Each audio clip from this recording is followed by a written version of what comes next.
Hello दोस्तों, मैं हूं फैक्ट भाई और आप ये जान के शॉक हो जाओगे कि राबड़ी देवी जो 3 बार बिहार की चीफ मिनिस्टर रह चुकी हैं, उनका एजुकेशनल क्वालिफिकेशन सिर्फ और सिर्फ 8वीं पास ही है।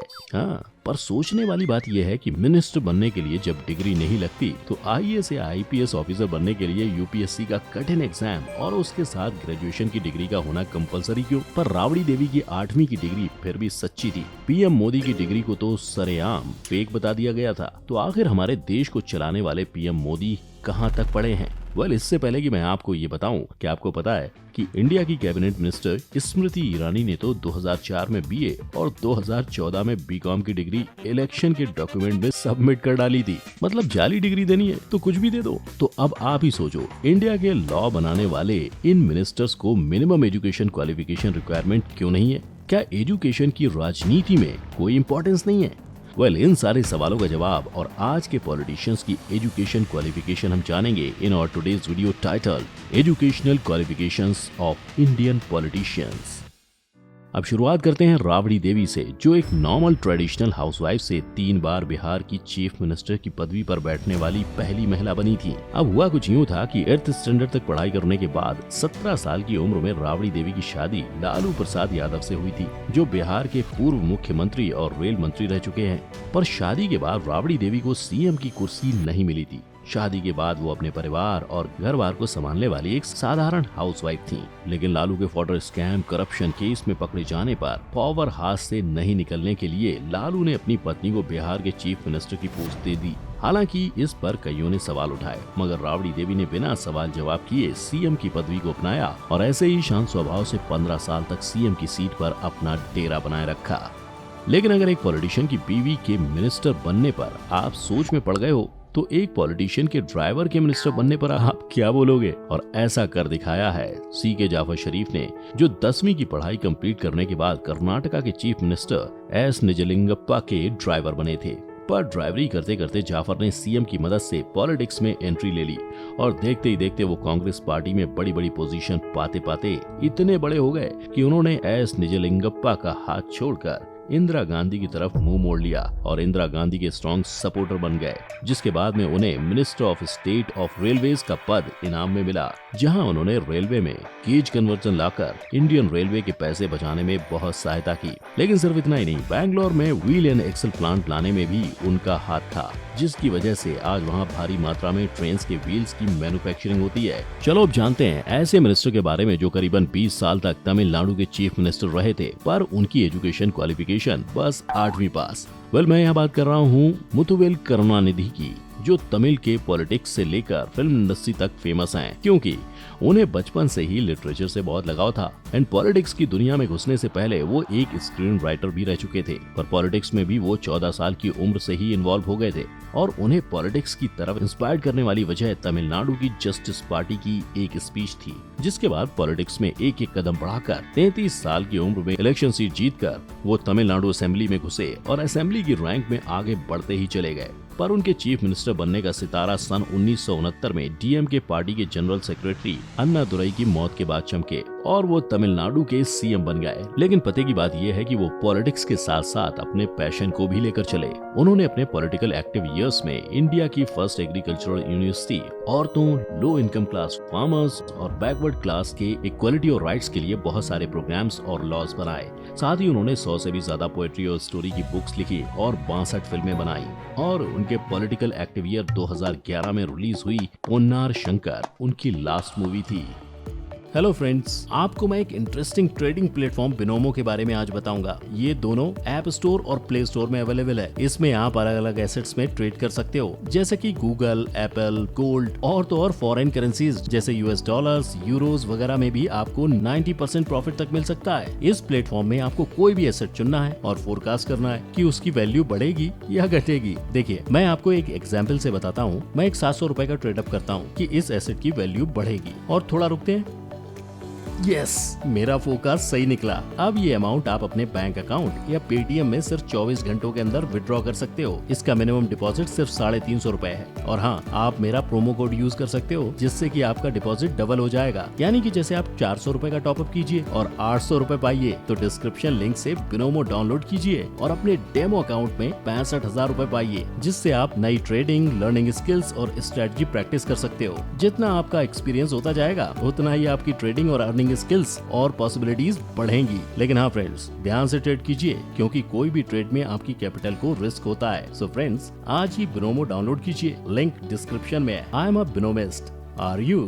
पर ये तो कम पढ़े लिखे मिनिस्टर्स की जानकारी थी, पर अब तक सबसे पढ़े लिखे मिनिस्टर पता है कौन थे? श्रीकांत जिचका, जो लिम्का बुक ऑफ रिकॉर्ड्स में इंडिया के सबसे क्वालिफाइड पर्सन का रिकॉर्ड भी होल्ड करते हैं, और जिन्होंने अपनी लाइफ टाइम में 20 डिग्रीज हासिल की थी और 42 यूनिवर्सिटी एग्जाम भी दिए थे। लेकिन सिर्फ इतना ही नहीं, वो एक IAS और IPS ऑफिसर्स के साथ साथ लोकसभा और राज्यसभा के मेंबर भी थे। और तो और उन्होंने नागपुर में अपना संदीपनी स्कूल भी खोला था। लेकिन किस्मत ने उनके साथ ऐसा खेल खेला कि 49 की उम्र में ही उनकी कार एक्सीडेंट में मौत हो गई। पर सोचने वाली बात तो ये है कि अगर वो अभी जिंदा होते तो क्या इंडिया की पॉलिटिक्स का रूप बदलता? आपको क्या लगता है? हमें कमेंट सेक्शन में बताइएगा। तब तक के लिए बीती बातों को छोड़ अगर आज के हमारे पॉलिटिशियंस को देखें, तो इंडिया के सबसे फेमस पॉलिटिशियन हमारे PM नरेंद्र मोदी ने अपने पॉलिटिकल करियर की शुरुआत 8 साल की उम्र से की थी, जब उनका RSS से पहली बार परिचय हुआ था। उन्होंने अपने जन्म स्थान वडनगर से ही HSC कंप्लीट की और RSS में वो अपने पॉलिटिकल मेंटर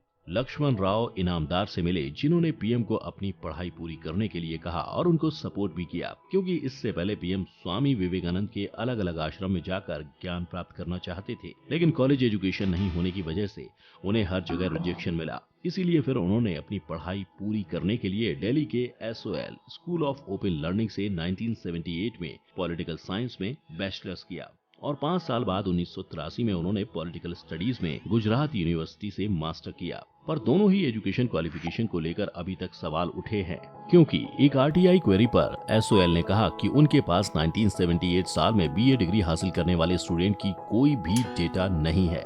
वहीं दूसरी तरफ गुजरात यूनिवर्सिटी के फॉर्मर टीचर जयंतीबाई पटेल के हिसाब से PM के MA की डिग्री में लिस्टेड सब्जेक्ट 1983 में पढ़ाए ही नहीं जाते थे। अब सच क्या है और झूठ क्या, ये तो उन्हें ही पता है। लेकिन PM मोदी के नाम के साथ जुड़े हुए होम मिनिस्टर अमित शाह को हम कैसे भूल सकते हैं, जो इंडिया के फेमस पॉलिटिशियंस में से एक हैं। लेकिन हैरानी की बात तो यह है कि PM मोदी और होम मिनिस्टर अमित शाह की पार्टनरशिप 2014 में BJP के पावर में आने के पहले से ही थी। यानी वो 1995 से ही एक टीम की तरह काम करते आ रहे थे। अब गुजरात में पहली बार केशुभाई पटेल के अंडर BJP की गवर्नमेंट फॉर्म हुई, जहां दोनों ने साथ मिलकर सारे ऑपोजिशंस को साफ किया था। और वैसे तो अमित शाह का जन्म बॉम्बे में हुआ था, लेकिन स्कूलिंग गुजरात महसाणा में हुई थी और फिर वो बायोकेमिस्ट्री पढ़ने के लिए अहमदाबाद शिफ्ट हो गए, जहां से BSc की डिग्री हासिल कर अमित शाह अपने पिताजी के PVC बिजनेस में लग गए। लेकिन उनकी RSS में इन्वॉल्वमेंट बचपन से ही थी और इसी इन्वॉल्वमेंट के चलते उनके पॉलिटिकल करियर की शुरुआत हुई। और 1982 में वो नरेंद्र मोदी से पहली बार अहमदाबाद RSS में मिले थे, जब शाह RSS में एक वॉलंटियर और मोदी प्रचारक थे। और आज करीबन 40 साल बाद भी ये एक दूसरे के साथ कंधे से कंधा मिलाकर देश को आगे बढ़ा रहे हैं। अब बात करते हैं BJP के साथ लंबे समय से चली आ रही राइवलरी वाले कांग्रेस पार्टी के फेमस नेता राहुल गांधी की, जो एक टाइम पे कांग्रेस के प्रेसिडेंट रह चुके हैं। तो जिस वक्त इंदिरा गांधी का असैसिनेशन हुआ था, तब राहुल को होम स्कूलिंग करनी पड़ गई। लेकिन इससे पहले राहुल ने दिल्ली और देहरादून में आधी स्कूलिंग कर ली थी और अपनी अंडर ग्रेजुएट की पढ़ाई वो दिल्ली से ही कर रहे थे कि उन्हें हार्वर्ड यूनिवर्सिटी में शिफ्ट कर दिया गया। लेकिन वहाँ भी वो अपनी पूरी पढ़ाई खत्म नहीं कर पाए, क्योंकि राजीव गांधी के असैसिनेशन के बाद सिक्योरिटी मेजर्स के चलते उनका नाम राहुल विंसी रखकर उन्हें फ्लोरिडा के रॉलिंस कॉलेज में पढ़ने भेजा गया। उनकी आइडेंटिटी का राज कुछ ऑफिशियल्स को ही मालूम था। इन सब के बाद वो ट्रिनिटी कॉलेज कैम्ब्रिज में MA इन फिलॉसफी पढ़ने गए और अपनी पढ़ाई पूरी करके मार्च 2004 में उन्होंने पॉलिटिक्स की दुनिया में एंट्री की। और आज राहुल गांधी इंडिया यूथ कांग्रेस और national student union of India के चेयरपर्सन हैं। इतने सारे अलग अलग क्वालिफिकेशंस वाले नेताओं को देखने के बाद आपके मन में ये सवाल आया ही होगा कि बिना एजुकेशन के पॉलिटिशियन बनना आखिर इंडिया में क्यों पॉसिबल है?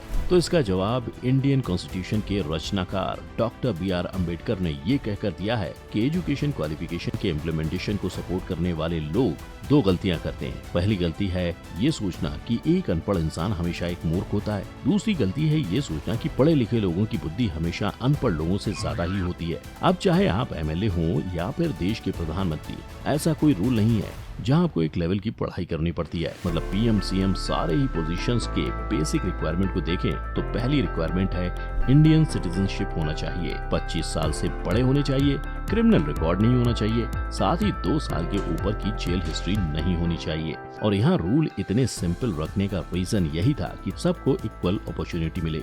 जैसे 2015 में हरियाणा ने पंचायत के इलेक्शन के लिए जनरल कैटेगरी को 10th पास और 8th पास होने का लॉ रखा था, वहीं दलित के लिए 8th पास और 5th पास का लॉ रखा गया था और सिर्फ वही कैंडिडेट इलेक्शन लड़ सकते थे जिनके घरों में टॉयलेट्स थे। इसके चलते हुआ ये था कि हरियाणा में 68% की दलित औरतें और 41% के दलित आदमियों का इलेक्शन में खड़े होने का राइट ही उनसे छिन गया था। और वैसे तो इंडिया में डिग्री के बिना आप पॉलिटिशियन बन सकते हैं, पर गलती से आपने फेक डिग्री दिखा दी तो आप मुश्किल में भी जरूर पड़ सकते हैं। जैसे कि आम आदमी पार्टी के एमएलए और दिल्ली के लॉ मिनिस्टर जितेंद्र तोमर बड़ी दुविधा में पड़ी थी, जिनके फेक लॉ की डिग्री सबमिट करने पर उनको अरेस्ट किया गया था। ऐसे ही 2015 में कई सारे पॉलिटिशियंस पर फेक डिग्री के एलिगेशंस लगाए गए थे, जिसमें से यूनियन मिनिस्टर स्मृति ईरानी पर 2004 और 2014 में अलग डॉक्यूमेंट सबमिट करने पर कंट्रोवर्सी क्रिएट हो गई थी, क्योंकि 2004 में उन्होंने बैचलर ऑफ आर्ट्स की डिग्री सबमिट की थी, लेकिन 2014 में उन्होंने बैचलर ऑफ कॉमर्स की डिग्री सबमिट की, जिसकी वजह से कई सालों तक इस टॉपिक पर बवाल हुआ। और फाइनली